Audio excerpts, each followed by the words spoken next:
जय हिंद साथियों, कैसे हैं आप सब। उम्मीद करते हैं बेहतरीन होंगे। दोस्तों, आप सभी का आपके अपने यूट्यूब चैनल यूट्यूब प्रचार पर स्वागत है। दोस्तों, आज की क्लास में हम लोग भारत की महत्वपूर्ण प्रमुख चोटियों के बारे में बात करने वाले हैं। हम लोग लगभग प्रत्येक स्टेट की महत्वपूर्ण शिखर के बारे में बात करने वाले हैं। दोस्तों, चलिए आज की क्लास को हम लोग आगे बढ़ाते हैं। इससे पहले आप सभी से निवेदन करना चाहेंगे कि इस क्लास को ज़्यादा से ज़्यादा सभी मित्रों तक अवश्य शेयर कर दें। चलिए दोस्तों, हम लोग बात करें भारत की प्रमुख चोटियों के बारे में। तो दोस्तों ध्यान दीजिएगा, भारत की प्रमुख चोटियों में अगर हम लोग देखें, सबसे पहले बात कर रहे हैं नागालैंड। नागालैंड स्टेट की सबसे ऊंची चोटी की बात करें तो दोस्तों सारामती। सारामती शिखर जो कि नागालैंड का सर्वोच्च शिखर है, और इसकी हाइट की बात करें तो 38-26 मीटर इसकी हाइट है। नेक्स्ट पॉइंट की हम लोग बात करें, मेघालय। ध्यान दीजिए दोस्तों, अगर हम लोग मेघालय की बात करें तो दोस्तों मेघालय की सबसे ऊंची चोटी शिलांग, जो कि बहुत ही महत्वपूर्ण हो जाती है। शिलांग के बाद में अगर हम लोग देखें, शिलांग के बाद में अगर हम लोग देखें उत्तराखंड की, तो दोस्तों उत्तराखंड की ऊंची चोटी नंदा देवी। और महाराष्ट्र की बात करें तो दोस्तों कलसूबाई, इंपॉर्टेंट है कलसूबाई। कलसूबाई महत्वपूर्ण हो जाती है। अगर बात करें अंडमान निकोबार की तो दोस्तों सैडल पीक, यह भी इंपॉर्टेंट है। इसकी हाइट बहुत ही महत्वपूर्ण है, जो कि 732 मीटर इसकी हाइट होती है। अगर नेक्स्ट हम लोग बात करें उड़ीसा की, तो दोस्तों उड़ीसा की हाईएस्ट चोटी की बात करें तो देवमाली। इसे भी ध्यान रखते हुए हम लोग आगे बढ़ेंगे।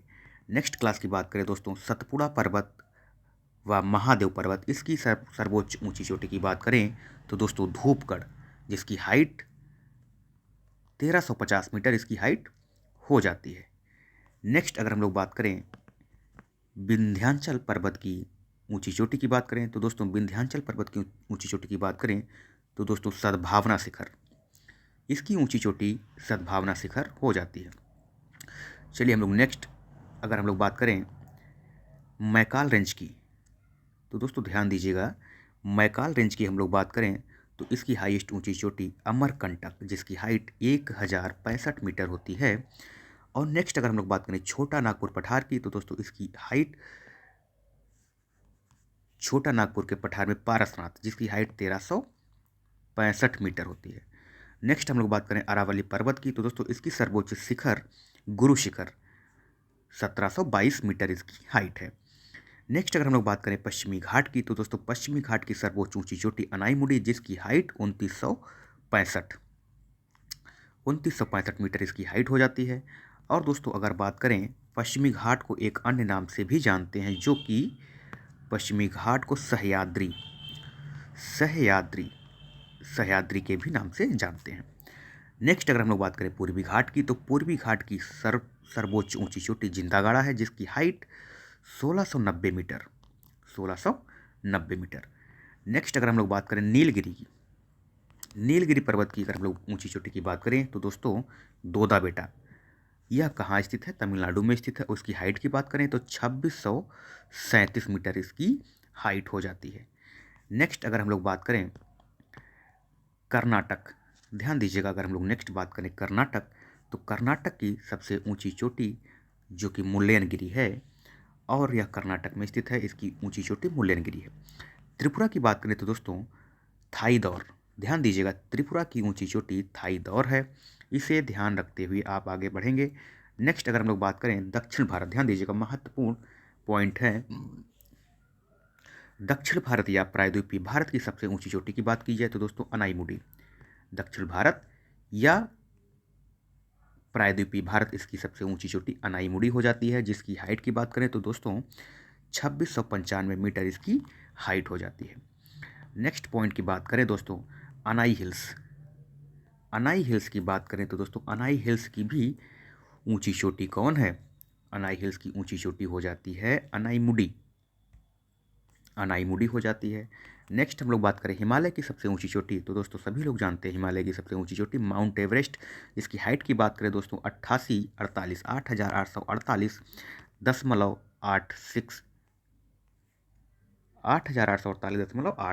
इसकी ऊंची चोटी हो जाती है। नेक्स्ट बात करें भारत की सबसे ऊंची चोटी की, तो दोस्तों गाडविन ऑस्टिन K2, जिसकी हाइट 611 मीटर इसकी हाइट होती है। नेक्स्ट अगर हम लोग बात करें तो दोस्तों ध्यान दीजिएगा, अगर हम लोग नेक्स्ट पॉइंट की बात करें तो भारत में हिमालय की सबसे ऊंची चोटी कंचनजंगा, जिसकी हाइट, अगर हम लोग कंचनजंगा की हाइट की बात करें तो दोस्तों 8,598 मीटर इसकी हाइट हो जाती है। नेक्स्ट पॉइंट की अगर हम लोग बात करें कंचनजंगा के बाद में हम लोग नेक्स्ट पॉइंट देखते हैं मिजोरम की ऊंची चोटी पावंगपुई, जिसे ब्लू माउंटेन भी कहते हैं। ध्यान दीजिएगा, मिजोरम की ऊंची चोटी पावंगपुई और जिसे ब्लू माउंटेन भी कहते हैं, नीला पर्वत भी कहते हैं। नेक्स्ट हम लोग बात करें, अब दोस्तों हम लोग देखते हैं भारत के महत्वपूर्ण ग्लेशियर के बारे में। अगला टॉपिक, नेक्स्ट टॉपिक कौन सा हो जाता है? नेक्स्ट टॉपिक की अगर हम लोग बात करें तो दोस्तों ये हमारा नेक्स्ट टॉपिक जो है, नेक्स्ट टॉपिक की हम लोग बात करें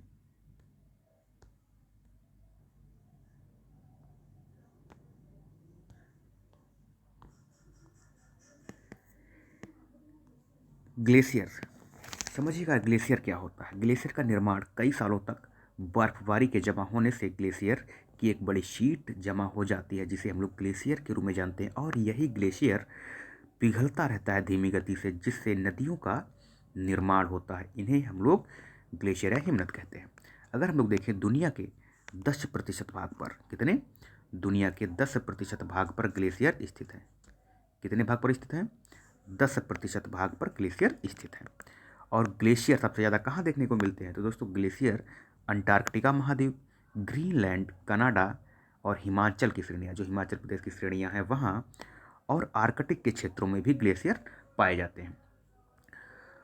अगर हम लोग बात करें ग्लेशियर की तो दोस्तों ग्लेशियर क्या होते हैं? जल के अच्छे स्रोत होते हैं। यह भी ध्यान देंगे, ग्लेशियर जल के अच्छे स्रोत होते हैं। नेक्स्ट पॉइंट की बात करें तो दोस्तों अब हम लोग बात कर लेते हैं काराकोरम श्रेणी पर स्थित महत्वपूर्ण ग्लेशियरों के बारे में बात करें तो दोस्तों इसी क्रम में हम लोग देखेंगे ससाइमी, सियाचिन, हिस्पर, बियाफो, बाल्टोरो, चेमो, लुंगमा और खुर्दोपिन, रिमो, पुनमाह, बातुरा, यह सभी हमारे ट्रांस हिमालय श्रेणी पर स्थित महत्वपूर्ण ग्लेशियर हैं। ट्रांस हिमालय की काराकोरम श्रेणी पर स्थित हैं। अगर हम लोग बात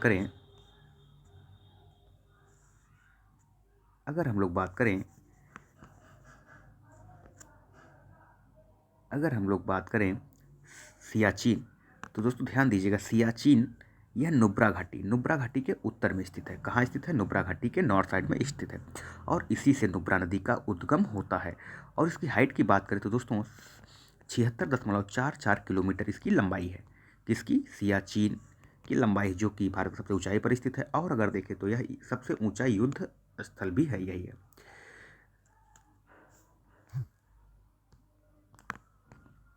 अगर हम लोग बाल्टोरो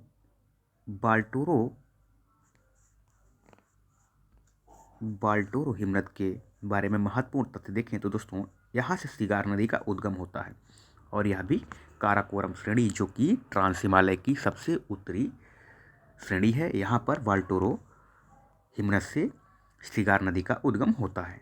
चोमोलुंगमो, खुर्दोपिन, और दोस्तों अगर हम लोग बात करें रिमो, पुनमाह, बातुरा, तो दोस्तों अगर देखेंगे तो यह कश्मीर में और पुनमाह कश्मीर में, बातुरा काराकोरम श्रेणी पर स्थित है।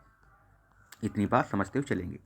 दोस्तों अगर हम लोग बात करें, अभी हम लोगों ने ट्रांस हिमालय के देख लिए, जो कि कश्मीर और काराकोरम श्रेणी में स्थित है। अगर हम लोग बात करें हिमाचल प्रदेश के महत्वपूर्ण ग्लेशियरों की तो दोस्तों ध्यान दीजिएगा, हिमाचल प्रदेश के महत्वपूर्ण ग्लेशियरों में अगर हम लोग देखें तो सबसे पहले हम लोग बात करें वारा शिगरी ग्लेशियर। कौन सा? वारा शिगरी ग्लेशियर, जहाँ से चिनाव नदी का उद्गम होता है। चिनाव नदी का उद्गम कहाँ से होता है? तो वारा शिगरी ग्लेशियर, जो कि पीर पंजाल की श्रेणी में स्थित है, और यह हिमाचल प्रदेश का सबसे बड़ा ग्लेशियर, यह भी ध्यान देंगे, हिमाचल प्रदेश का सबसे बड़ा ग्लेशियर हो जाता है। अगर हिमाचल प्रदेश के अन्य ग्लेशियरों की बात करें तो अन्य ग्लेशियरों में भादर ग्लेशियर और छोटा शिगरी ग्लेशियर, नीलकंठ ग्लेशियर भी देखने को मिलते हैं। नेक्स्ट अगर हम लोग बात करें सोनापानी ग्लेशियर, ध्यान दीजिएगा, सोनापानी ग्लेशियर, जो कि लाहौल और स्पीति, कहाँ? लाहौल और स्पीति प्रदेश की चंद्रा घाटी, ध्यान दीजिएगा, चंद्रा घाटी में स्थित है। यह भी ग्लेशियर कहाँ है? यह भी ग्लेशियर हिमाचल प्रदेश में स्थित है। अगर हम लोग बात करें, ध्यान दीजिएगा, अगर हम लोग बात करें नेक्स्ट, अगर हम लोग बात करें द्रांग द्रुंग ग्लेशियर, तो दोस्तों यह ग्लेशियर कहाँ स्थित है? तो यह ग्लेशियर लद्दाख वाले केंद्र शासित प्रदेश में स्थित है। शाफत ग्लेशियर की बात करें तो दोस्तों शाफत ग्लेशियर लद्दाख और जम्मू कश्मीर की सीमा पर स्थित है। कहाँ स्थित है? लद्दाख और जम्मू कश्मीर की सीमा पर स्थित है। नेक्स्ट पॉइंट की हम लोग बात करें कालाहाई ग्लेशियर। अगर हम लोग बात करें कालाहाई ग्लेशियर की तो दोस्तों कालाहाई ग्लेशियर कहाँ स्थित है? कालाहाई ग्लेशियर जम्मू कश्मीर में स्थित है। उम्मीद करते हैं इतनी बात समझ में आई होगी। अगर हम लोग नेक्स्ट पॉइंट की हम लोग बात करें उत्तराखंड के महत्वपूर्ण ग्लेशियरों की, तो चलिए हम लोग चर्चा करते हैं उत्तराखंड के महत्वपूर्ण ग्लेशियरों की। अब उत्तराखंड के महत्वपूर्ण ग्लेशियरों में हम लोग सर्वप्रथम बंदर पूंछ जहाँ से यमुना नदी का उद्गम होता है। कहाँ से होता है? बंदर पूंछ से यमुना नदी का उद्गम होता है। नेक्स्ट अगर हम लोग बात करें यमुनोत्री ग्लेशियर से क्या होता है? यमुनोत्री ग्लेशियर। नेक्स्ट अगर हम लोग बात करें चोराबाड़ी ग्लेशियर, यहाँ क्या होता है? इससे संबंधित क्या महत्वपूर्ण बात है? जो कि केदारनाथ मंदिर के उत्तर में स्थित है। चोराबाड़ी ग्लेशियर कहाँ स्थित है? केदारनाथ मंदिर के उत्तर साइड में स्थित है। और केदारनाथ मंदिर किस नदी के किनारे है? तो दोस्तों मंदाकिनी नदी के किनारे है। मंदाकिनी नदी के किनारे स्थित है। किस जिले में स्थित है? तो दोस्तों हम लोग बोलेंगे रुद्रप्रयाग जिले में स्थित है। किस जिले में स्थित है? रुद्रप्रयाग जिले में स्थित है। नेक्स्ट पॉइंट की हम लोग बात करें चोराबाड़ी के बाद में हम लोग देखें डोकरियानी ग्लेशियर कहाँ स्थित है? तो दोस्तों डोकरियानी ग्लेशियर भी उत्तराखंड राज्य में स्थित है। इसके बाद में दूनागिरी ग्लेशियर की बात करें तो दोस्तों यह भी उत्तराखंड में स्थित है। नेक्स्ट अगर हम लोग बात करें गंगोत्री ग्लेशियर की, तो दोस्तों गंगोत्री ग्लेशियर कहाँ देखने को मिलता है? तो दोस्तों गंगोत्री ग्लेशियर उत्तराखंड में देखने को मिलता है और यहाँ से भागीरथी नदी का उद्गम होता है। किस नदी का उद्गम होता है? तो भागीरथी नदी का उद्गम होता है। नेक्स्ट अगर हम लोग बात करें खाटलिंग ग्लेशियर की, तो दोस्तों खाटलिंग ग्लेशियर उत्तराखंड में स्थित है। और इसके बाद में संतोपथ ग्लेशियर की अगर बात करें तो दोस्तों यहाँ से क्या होता है? अलकनंदा नदी का उद्गम होता है। इतनी बात समझ रहे होंगे। नेक्स्ट अगर हम लोग बात करें टिपरा बामक ग्लेशियर, तो दोस्तों टिपरा बामक ग्लेशियर कहाँ स्थित है? तो टिपरा बामक ग्लेशियर उत्तराखंड राज्य में स्थित है। नेक्स्ट अगर हम लोग बात करें मिलाम ग्लेशियर, दोस्तों ये इंपॉर्टेंट हो जाता है। मिलाम ग्लेशियर कहाँ स्थित है? उत्तराखंड राज्य में स्थित है और यहीं से शारदा नदी का उद्गम भी होता है। नेक्स्ट पॉइंट की हम लोग अगर बात करें पिंडारी ग्लेशियर, दोस्तों पिंडारी ग्लेशियर भी उत्तराखंड राज्य में स्थित है। और मैक्टोली ग्लेशियर की बात करें तो दोस्तों मैक्टोली ग्लेशियर भी उत्तराखंड राज्य में स्थित है। और अभी हम लोगों ने इसके जस्ट पहले हम लोगों ने देखा चोराबाड़ी ग्लेशियर जहाँ से मंदाकिनी, ध्यान दीजिएगा, मंदाकिनी नदी के किनारे स्थित है।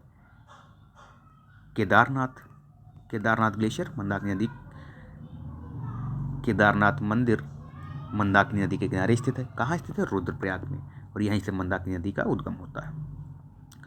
नेक्स्ट अगर हम लोग बात करें लोनक ग्लेशियर सिक्किम में स्थित है। कहाँ स्थित है? सिक्किम। और बात करें बिचोम ग्लेशियर, यह अरुणाचल प्रदेश में स्थित है। कांगटो ग्लेशियर की बात करें तो दोस्तों यह अरुणाचल प्रदेश में स्थित है। रूपल की बात करें तो दोस्तों कश्मीर में स्थित है।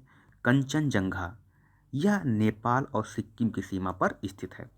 जेमू ग्लेशियर की बात करें तो दोस्तों सिक्किम नेपाल सीमा पर यह भी स्थित है। अगर बात करें रुनदुन ग्लेशियर की तो दोस्तों यह काराकोरम श्रेणी में स्थित है। अगर दोस्तों अब हम लोग एक महत्वपूर्ण पॉइंट देखें, भारत का सर्वाधिक ठंडा ग्लेशियर कौन सा है? तो दोस्तों ध्यान देंगे द्रास जो है भारत का सबसे सर्वाधिक ठंडा क्षेत्र हो जाता है। कहाँ स्थित है? लद्दाख श्रेणी में स्थित है। दोस्तों उम्मीद करते हैं इतनी बात समझ में आई होगी। अगर क्लास पसंद आई हो तो दोस्तों आप सभी लोग इसे शेयर करेंगे अपने सभी साथियों तक, और हम लोग फिर मिलेंगे नेक्स्ट टॉपिक में। और यह हमारी भूगोल की सीरीज छोटे छोटे शॉर्ट वीडियो के माध्यम से आप सभी तक आसानी से पहुंच रहे हैं, और आप सभी लोग इसे अंत तक अवश्य देखें। आज की क्लास में बस इतना ही। जय हिंद, जय भारत।